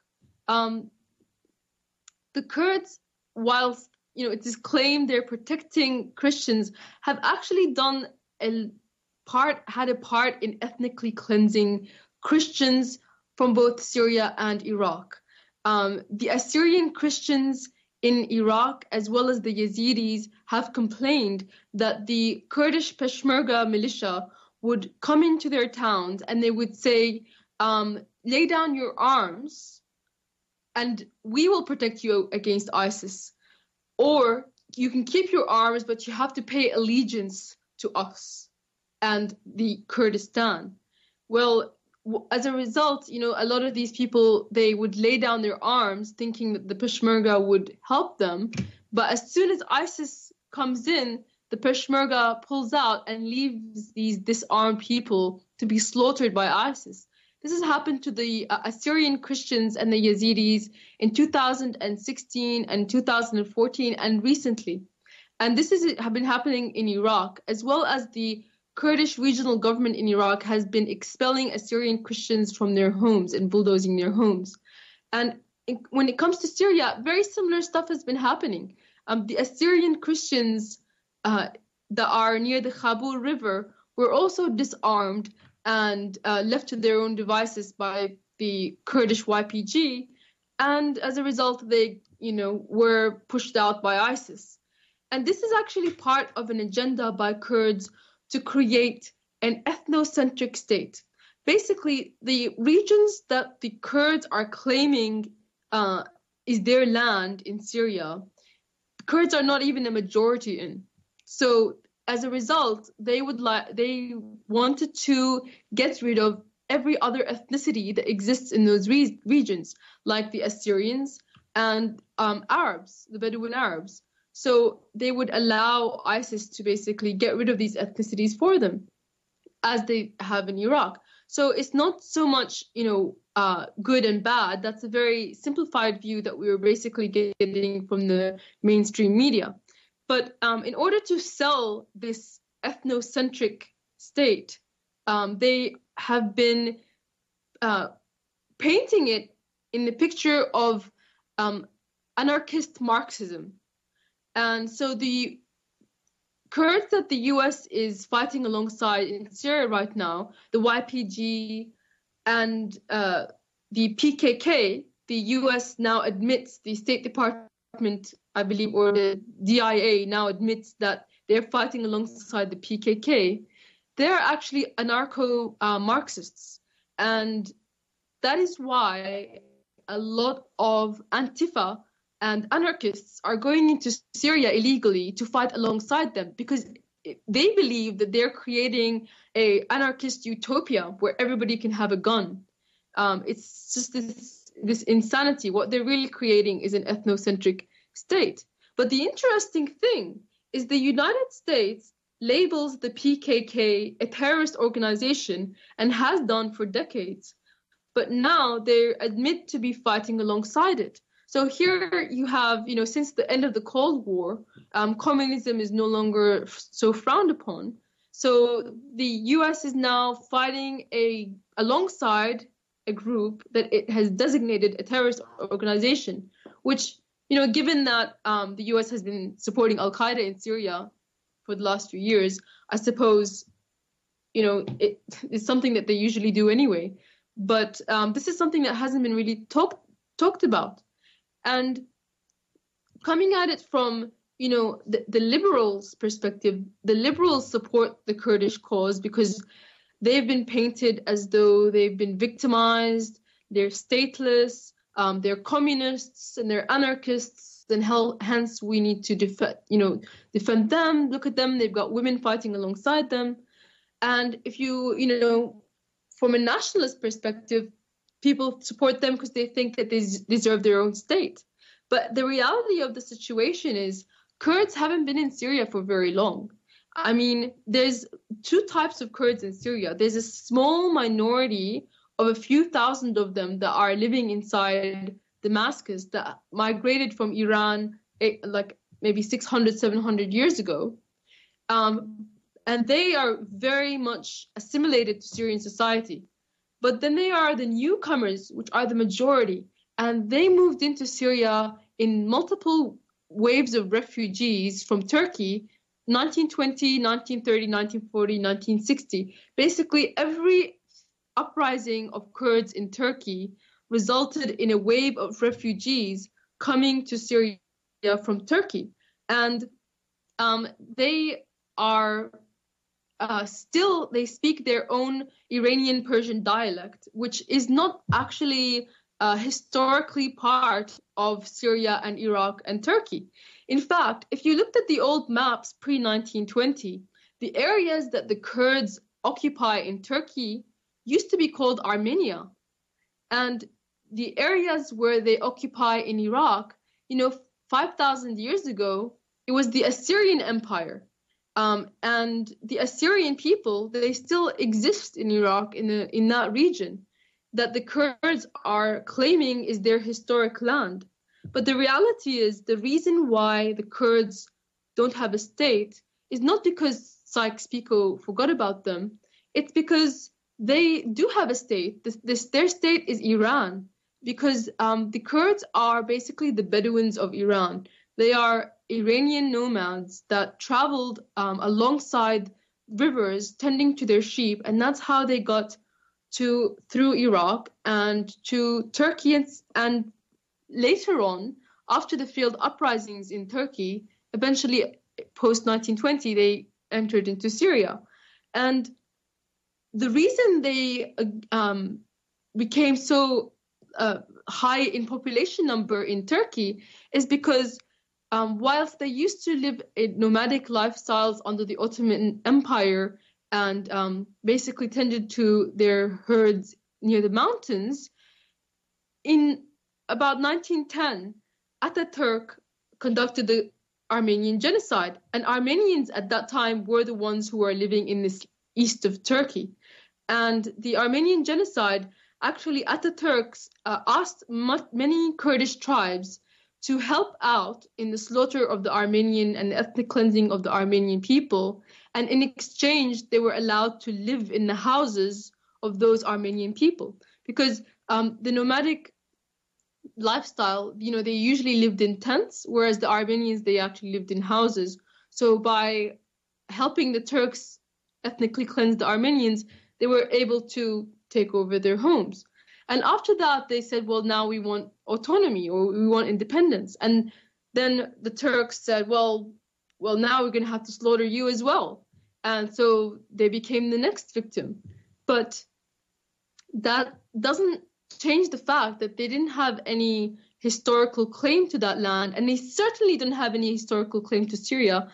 But now, we are seeing this 1.6 million Kurds try to take over 30% of Syria, even though, Syria, 22 million people are not Kurdish. So this is the situation. And the reason why the U.S. is happy to go along with this is because of the oil-rich region in the northeast of Syria, the fact that the Kurds will always allow them to build U.S. bases wherever the U.S. goes, Iraq, and Syria, because they are basically happy to work with any imperialist power if they're allowed to steal other people's land, and also because of Israel, because Israel has had a plan to create a Kurdistan for many decades now, and because it helps Israel, that's what they want it to be. Wow. And that's the speed. I already had a million questions and you started answering them as soon as you started talking. But the issue with the Kurds is very important to me because we've seen kind of the mainstream media portray them as these kind of ISIS fighters with women on the front lines. It was something that someone that I knew personally, an individual named Amir Taki, who was an amazing Bitcoin entrepreneur. He was a pure anarchist at heart and saw what the Kurds was doing and actually went to Syria to fight along the Kurds and to help them with their infrastructure. to go against ISIS, and this whole idea was portrayed to everyone. So I thank you for breaking down that kind of understanding of the Kurds in such a fine and precise way.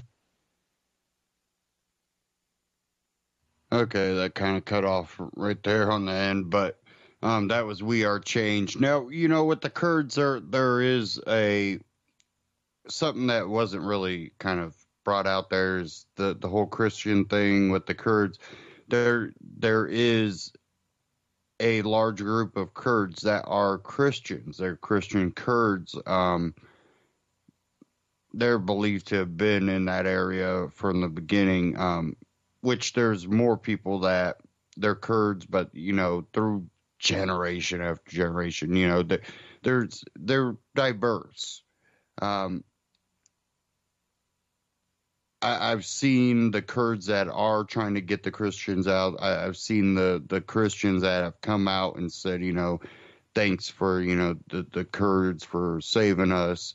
But then there's also the ones that, you know, still fly under the Kurdish, but there are groups that are Muslim, and they will go after the Christians because they have a similar belief that you'll find in ISIS or the Taliban, or, you know, they still have that belief. They just believe they're the right ones. So, you know, you have both sides playing this game that it's not going to turn out well for any side. But our biggest problem right now is probably the simple fact that we keep involving ourselves in a no-win situation. So in these situations, you're not going to have one side that if you pick that side and they win, you're going to be on the winning side, because there is, again, no winning side.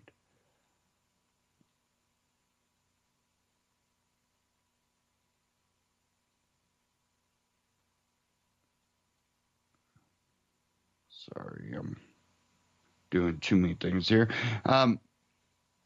Now, another thing we're running into is in Syria, we have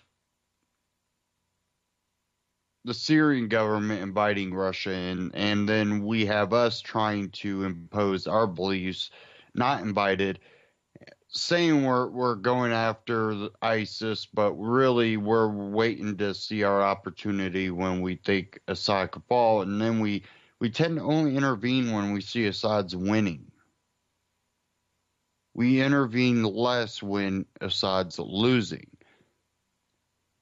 And that's been so far. What's going to come under Trump, I don't know. What we see is basically Trump has allowed the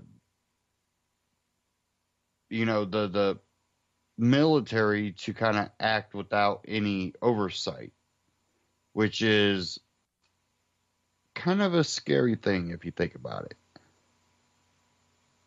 It does not make you feel all cheery inside when you know the military industrial complex is kind of left untamed. And we've been warned about this. And still we continue to do the same things over and over.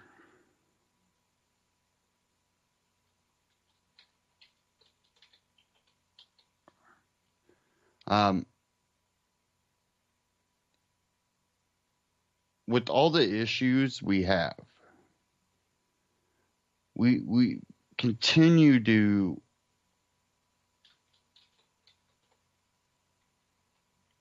stay involved in other countries, stay involved in their affairs, and then when it comes to our affairs at home,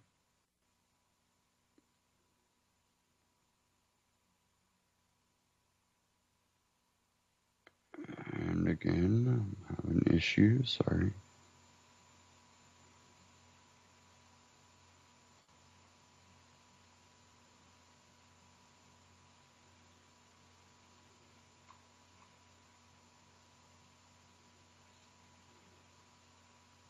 So we don't focus on our own matters when we're even focused domestically. We're focused on witch hunts, which if they do turn up something, okay, then we need to, really go after those issues. But when it's speculation and we have a 24 news cycle, that's 24 on a speculation. They're not making, factual arguments. They're making, if it's true, if this is right, if this is true, oh my, what could this spell? Oh no.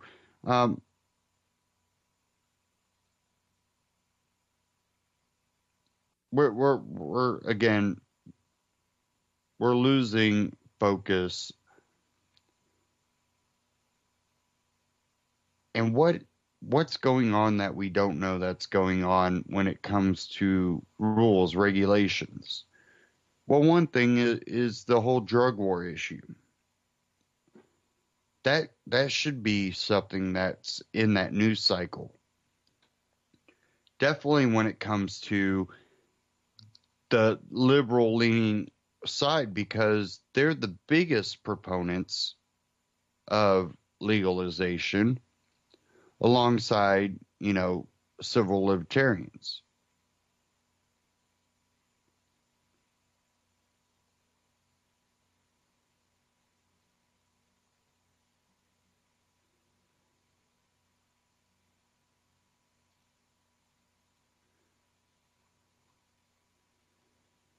Now I know we are coming up towards the end of the broadcast here. I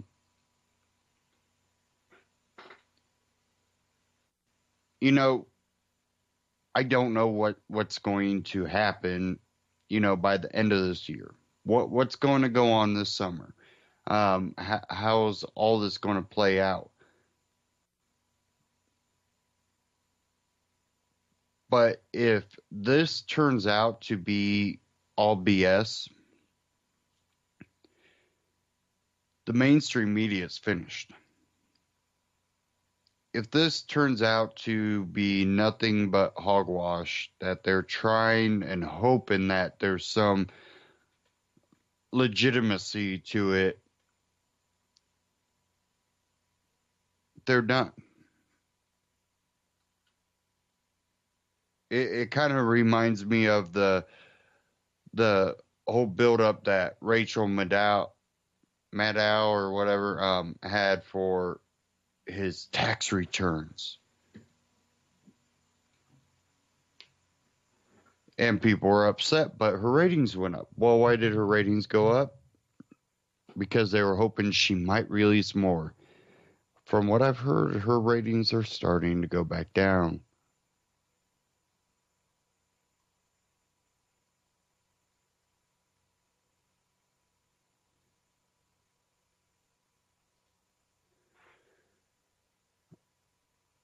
Now, what happens if a lot of this turns out to be true?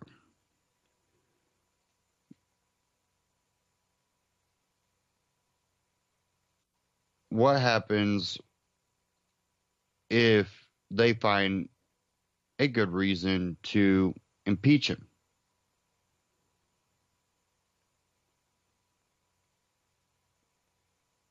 Well, I think that we're going to then be put in a situation where turmoil in this country can reach new heights.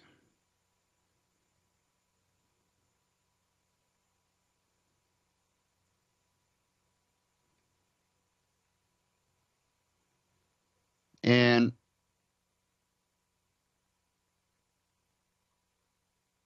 if that turmoil boils over, we could actually be looking at the ability for a civil war, in a sense.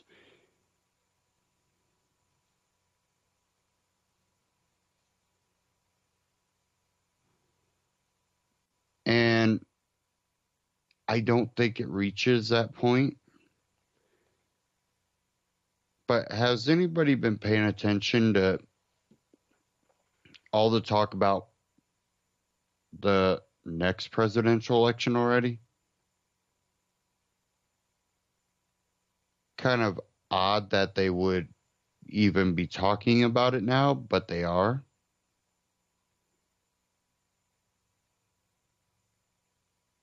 Because they don't care what happens during this presidency. Anything that happens, they'll blame anything bad on, the Republicans. They are already planning for the next Democratic president. They're already planning on how they want to take control. They will do everything to tarnish any Republican and Trump. And if they win, which, again, why would they have a media blitz about something that they haven't been able to verify or substantiate? Because they just need to tarnish. Doesn't need to be factual. They don't need proof. They just need the ability to tarnish.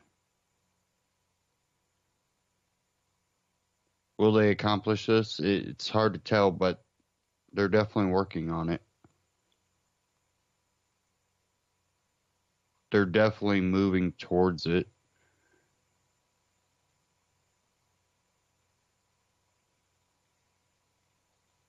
And who knows? They might reach it.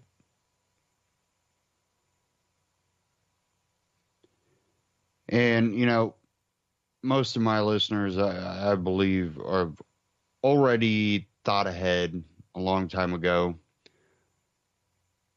Most have some level of prepping. They're not going to be the ones left, going, what do I do now? But you can always prepare more. And for new listeners, I urge you to, you don't have, excuse me, but you don't have to be a big prepper. You don't have to go out and, spend and make a bunker and have 3 years of food supply and, a whole armory and a, armored vehicle. You don't need to go that far, because whether it be civil unrest, whether it be, a natural disaster or, just the simple fact that maybe the food supply gets to a point where you can't afford your food. We all know that that's possible, droughts and stuff like that. We produce too much food how it is, but you can have things where prices get to the point where you can't afford some of the nutritious food you need. Every little way you can prepares you for those circumstances. And, it could be short term, power outage, or it could be long term, power outage. But you need to be able to prepare yourself. One of the companies that I personally like to shop through, they have survival gear. And one thing I love, because I have a little bit of a green thumb, is their non-GMO seed vaults that they have. They have, your herbal and your medicinal herbal and your vegetable, and, they have all these non-GMO seeds, which is another thing that I prefer is non-GMO. Eat what you want, but I prefer. But again, all this prepping gear, water filtration, and all this, that's My Patriot Supply, one of the companies that I've trusted. Check them out, antityrannynews.com/my